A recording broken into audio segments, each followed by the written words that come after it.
So today we are really just continuing on what we started yesterday.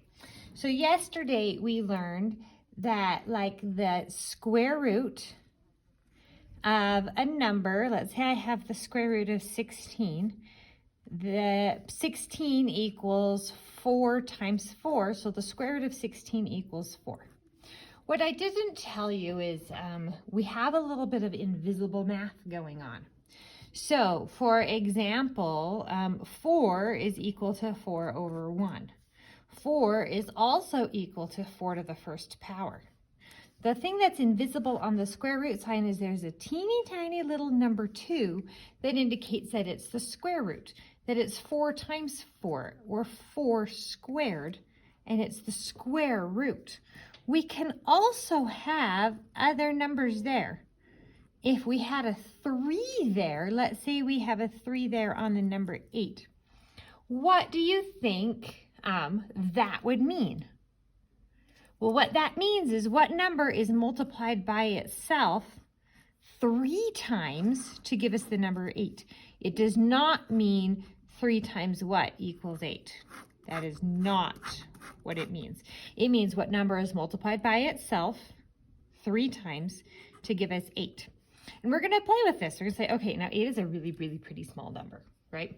What is a number that is really quite small that might be multiplied by itself 3 times to get 8? And one thing, I don't know if you guys have discovered this, exponents get really, really big really fast. So we're going to start with a little number. 2 times 2 times 2 equals, let's see if that equals 8. Well, 2 times 2 is 4. 4 times 2, sure enough, that's 8.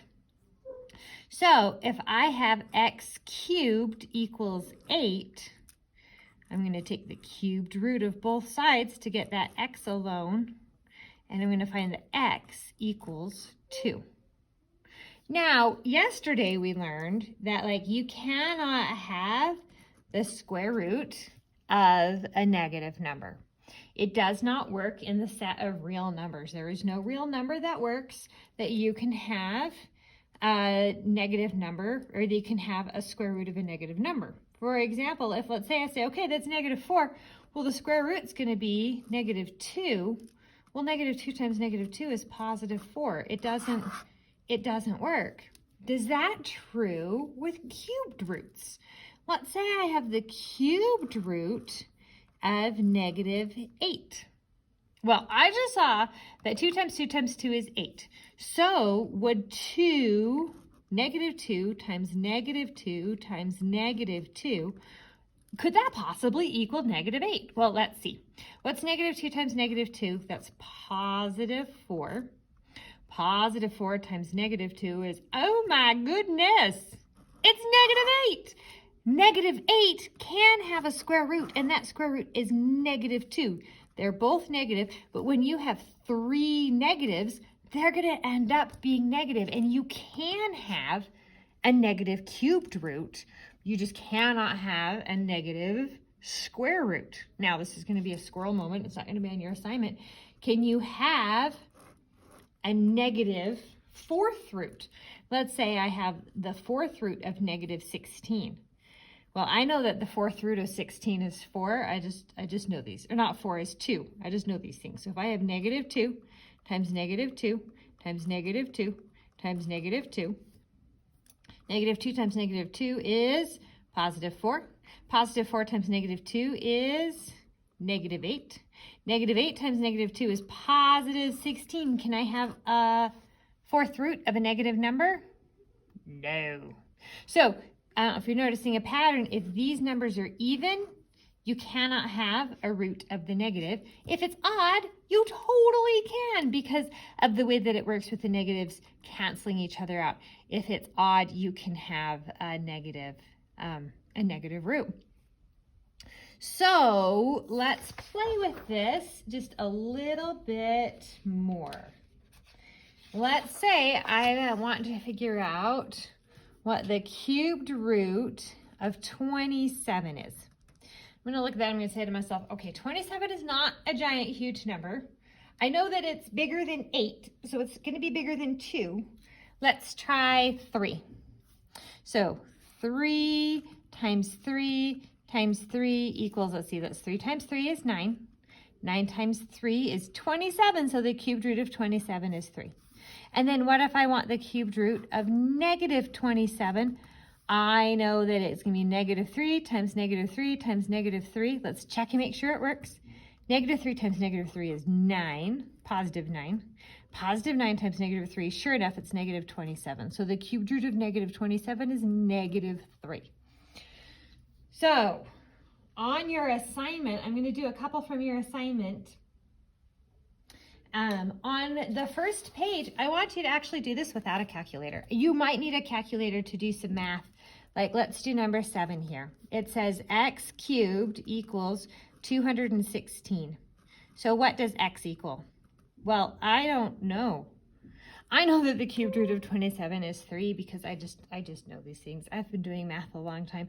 I don't know what the cubed root of 216 is, actually. So I'm going to look at this and go, well, I know it's going to be bigger than 3. I know it's not going to be 5 because if I have 5 times anything, it's going to equal a 5 at the end. So let's try 7. I don't know if that'll work. So 7 times 7 times 7. So I'm going to take my calculator here. I can do that. And I'm going to say, what's 7 times 7? 7 times 7 is 49. Times 7 is, 343. That did not work. Let's try 6. I don't know. Maybe 6 will work. Because 343 was too big. It's either going to be 4 or 5 or 6. And it's not going to be 5 because it doesn't end in a 5. So let's try this. Let's try 6 times 6 times 6. Boom! Oh, look, it's 216. So x equals 6. The cubed root of 216 equals 6. Well, that's handy. Okay. Ooh, 3. So that's the first page. They're all going to work out nicely, unless they cannot. It says if it's not possible, state why. If I ask you for a square root, if I say that x squared equals negative 24, is there a number that makes that work? No. But what if I say that x cubed equals negative 24? Is there a number that makes that work? Yes, you can do that, okay? On the back side, if you look, I'm going to let you use a calculator, but then I want you to state whether the answer is rational or irrational, okay? All right, so I'm picking this back up. We had a little interruption in the video, so we're going to talk a little bit about rational numbers. I'm going to let you use a calculator on these, but then you need to tell me whether or not the number is rational or irrational. So there are there's 2 different kinds of numbers. There's rational and irrational. Basically, a rational number can be expressed as a whole number or a fraction. And it's hard to see sometimes because, like, if I have the fraction 1/3 and I put that into a calculator, right? I have 1 divided by 3 and it is 0.33333333. So that goes on to infinity. And a lot of students think, oh, if the decimal goes on to infinity, then it's irrational. And that is not the case. If it repeats onto infinity, it's the case. Even if it's like 0.312, 312, 312, 312. If it repeats like that onto infinity, that is a rational number, okay? Irrational numbers come. Most of your square roots that you find are going to be irrational. Let's say I have this 45, and I have the square root of 45, that's going to be 6.70820, blah, blah, blah, blah, blah. And it goes on forever and ever and ever and ever, and it never repeats, and you cannot express that as a fraction. You can't. It never, ever repeats. My favorite irrational number is pi, 3.14159265358979323, blah, blah, blah. They figured out pi to millions of digits. It never repeats. It is irrational. So on this assignment, I'm going to let you use a calculator on these, right? 300 square root of 361 is not going to be a pretty whole number. 361, I'm going to let you hit the square root button. Oh, that is a pretty nice number. It's 19. So you're going to say, okay, that's 19. 19 is a rational number. It does not go on for infinity without repeating. But what about the square root of 24 right next to it? That one's 4.89. You're going to have to round that eventually. And you're going to tell me that, Mrs. Barlow, is an irrational number. Now, what about these cubed roots? How do I do a cubed root? Let me show you.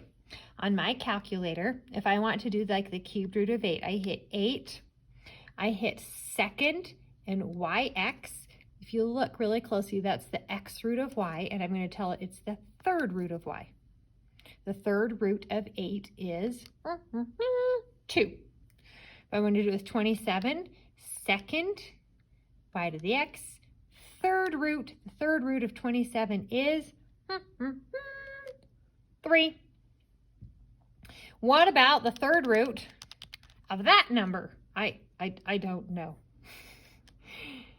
Y to the x, third root, 94.56. If you multiply that by itself 3 times, you're going to get that number that I started with. And that, ladies and gentlemen, is an irrational number. I'm going to say, hey, it's this number. You can round it to the nearest hundredths place. So I'd round that to 94.57. And I'm going to say, that is so irrational, Mrs. Barlow. Like, it couldn't be more irrational. Like, there's different levels of irrationality. Good luck. Let me know if you have any questions. I am here to help you. Bye.